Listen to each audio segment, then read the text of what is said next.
firm dedicated to advancing progressive and social change by expanding the skills and acumen of leaders around the world. She has been a strategic advocate and advisor to the Ford Foundation, Rockefeller Foundation, the Annie Casey Foundation, the Kellogg Foundation, the NAACP, and is currently on the board of the Stan Lee Foundation. She also serves on the board of one of America's great progressive companies, Ben & Jerry's. Please help me to welcome Jennifer Henderson. I first started by asking Jennifer, why do you see business as a vehicle for social change? I really love the question around why business? Why business is a vehicle for social change? And in fact, I had that same question the first evening I spent with Ben & Jerry. Oh, really? When I was told that I should go to a meeting with these two New Yorkers who thought they could change the world through ice cream. I thought I could blow a Friday evening, or maybe I could actually learn something. And so I went to the meeting, and I was shocked that they really were two New Yorkers who had grown up as friends in junior high school, who weren't particularly good at romance or relationships, weren't particularly good at academics, loved to eat, and loved each other. And that they thought that they might be able to find a career that could connect those things. And they also wanted to make the world better. That was the kind of overarching thing. They started with the idea of pizza, and then they realized that the place that they were thinking about moving, because they were living in upstate New York at the time, working at a camp for dysfunctional kids. And in fact, were so successful, all the adults and kids were, that all the kids mainstreamed into regular schools, but they left all these adults who were trying to figure out what to do with their lives. So the concept was, if we couldn't do pizza in a place called Burlington, Vermont, then maybe we could do something else. And what they found was that there was no ice cream joint. So that's how ice cream won over pizza. And that's why they decided to change the world through ice cream. And their concept was this: if, in fact, anything that humans do together for the right reasons can make the world better, then why can't business make the world better? Why can't business make the world better? And the initial reaction for the business world was, you're nuts. And then you're dangerous, But in the nuts part, it was, why would you think that you could actually turn business into some kind of social justice vehicle? And their concept was that if you think about all the different places that business touches, it touches a lot of society. So if in fact it's using a set of values that are progressive, then it is actually sharing those progressive values as a part of doing business. So their idea was not to have their business give away a lot of money. It wasn't about philanthropy or charity. It was about making sure that equity happened, so that when Ben & Jerry's made money, everyone up and down the supply chain made money. And when Ben & Jerry's moved into a community, that it would do what they called equitable sourcing, which means that if they were using trucks to harvest cocoa beans in Ghana, then and the people that were mostly harvesting them were women who had children. Rather than the children being in the fields, they would help to build a school where the kids would go during the workday hours, and they would be educated, and they would help build the school and build the road to harvest the crop. And that was called equitable sourcing. So for them, they became really good at thinking about creative ways of moving a social justice agenda through a business frame. And what they discovered was that doing good made them do well. That when customers had a choice between, say, Haagen-Dazs, I'm not supposed to even say that name, as the other super premium, and Ben & Jerry's, when they looked on our pint and saw stories about those very women in Ghana harvesting the cocoa and having their kids in school and instead of in the fields, that they would choose the product Ben & Jerry's over Haagen-Dazs. So there was a way to actually do good and do well. We understood early on, Ben & Jerry's, as most businesses, that if you don't have bottom lines, then you don't reach them. But we thought that maybe if we had a triple bottom line, not just return on financial investment, but excellent product and social justice, that those three things could coexist. So the concept that I think we've been trying to push as a company, I've been with the company for nearly 35, 40 years, that the concept that the company's been trying to push over that period, which now has been pretty widely accepted, is that it is possible to make more than a decent profit by not maiming, and pillaging, not raping and maiming the environment or the people that are part of it. And so there are opportunities for every business to have a triple bottom line: excellent product, return on investment, and doing good and doing well at the same time. So we've come to really believe that. And in fact, since those decades have gone by, IRS now believes it and has created something that's an official designation. So you heard of the S company and the LLCs. You can become a benefits corporation and actually get credit for the goodwill that your organization does, your business does in the community with that triple bottom line. There's an actual designation for it now.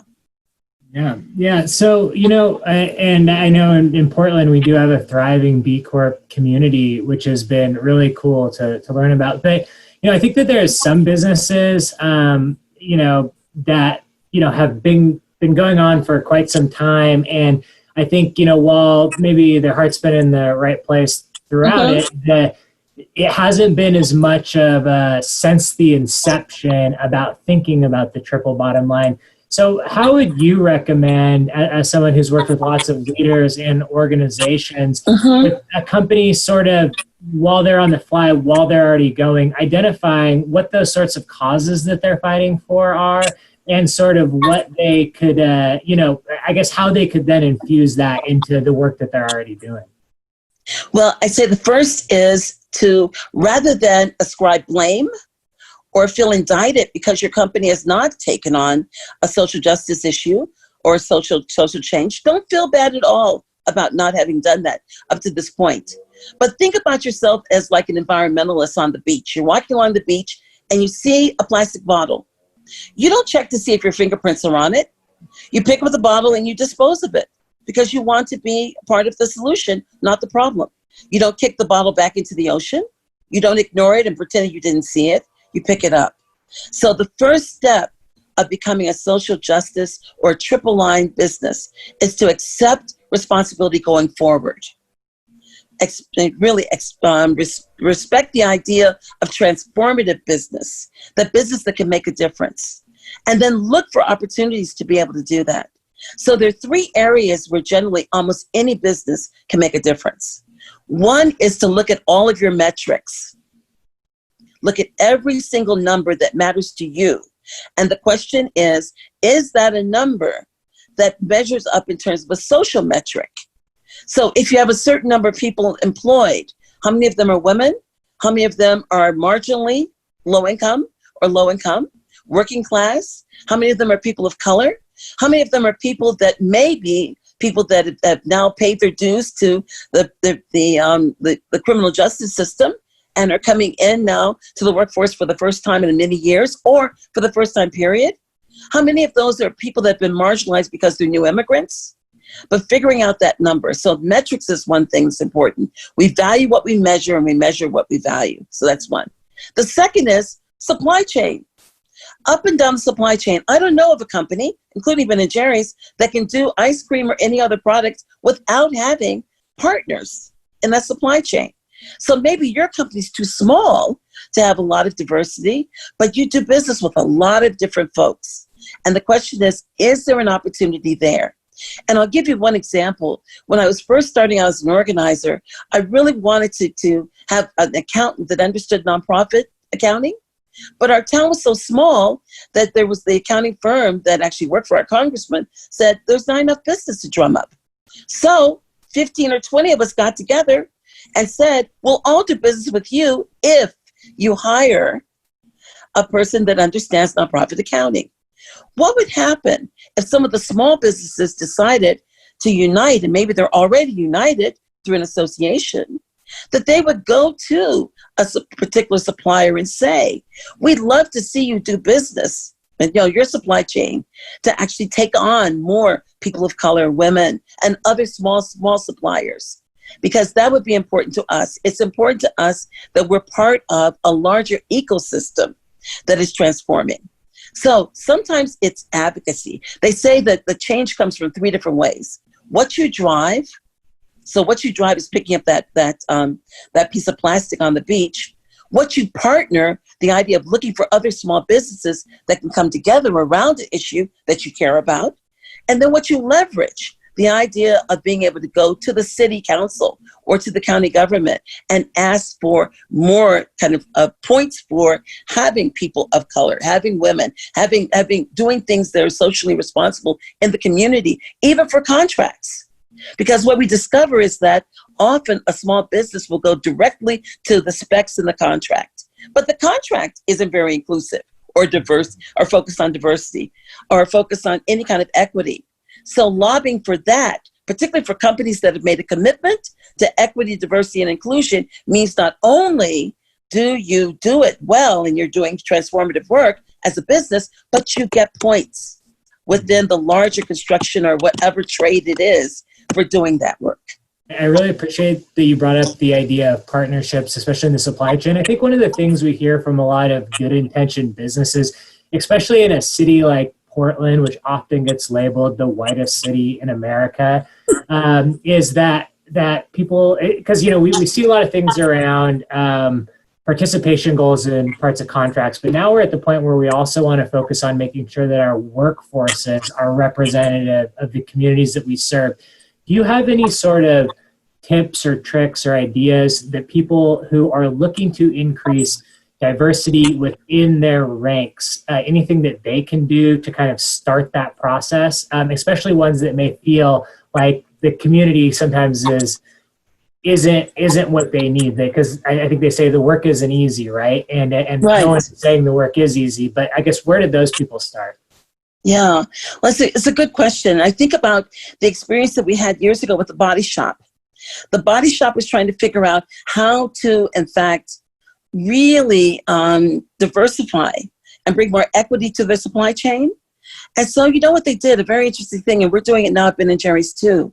Rather than coming up with a recipe and then hoping that you could find people of color, low-income people and others to fill those specs, they started out with the idea of, let's see what those folks can do, and then build a business case around that.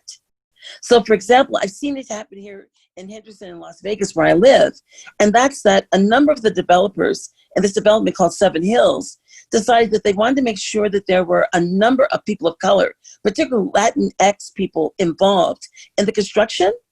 And they discovered that there were both people that had gardener trades, which was important because landscaping is everything in a place where you can't use but so much water. So that was one.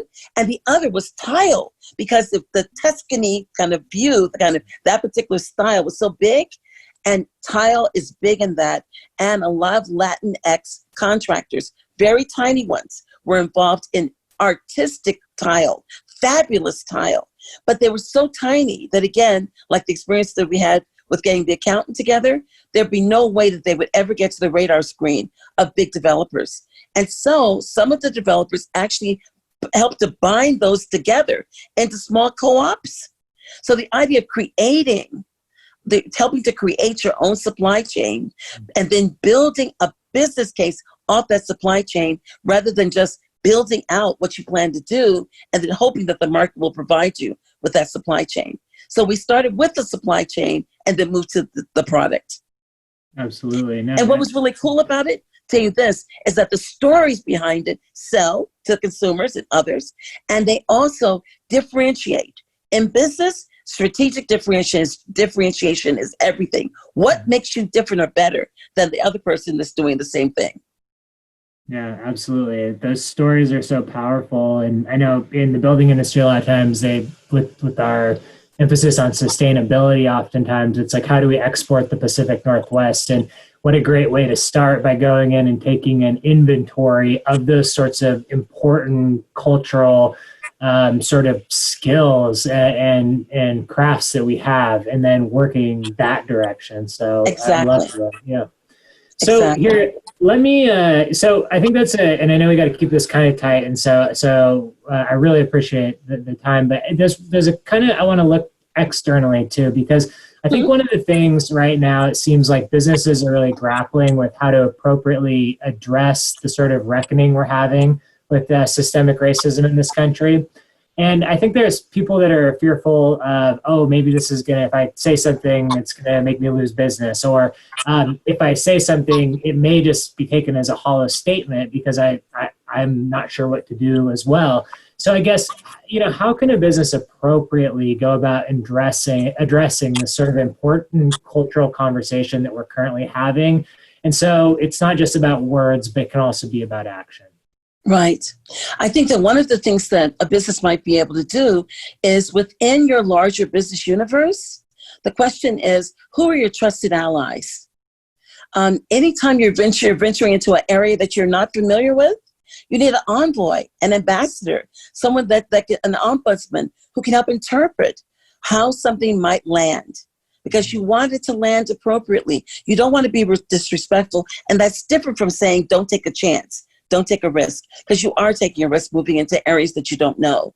But the first thing I would do was to figure out who my trusted allies are and talk with them about what your plans are. Get them to have a conversation similar to the conversation we're having around what the possibilities are.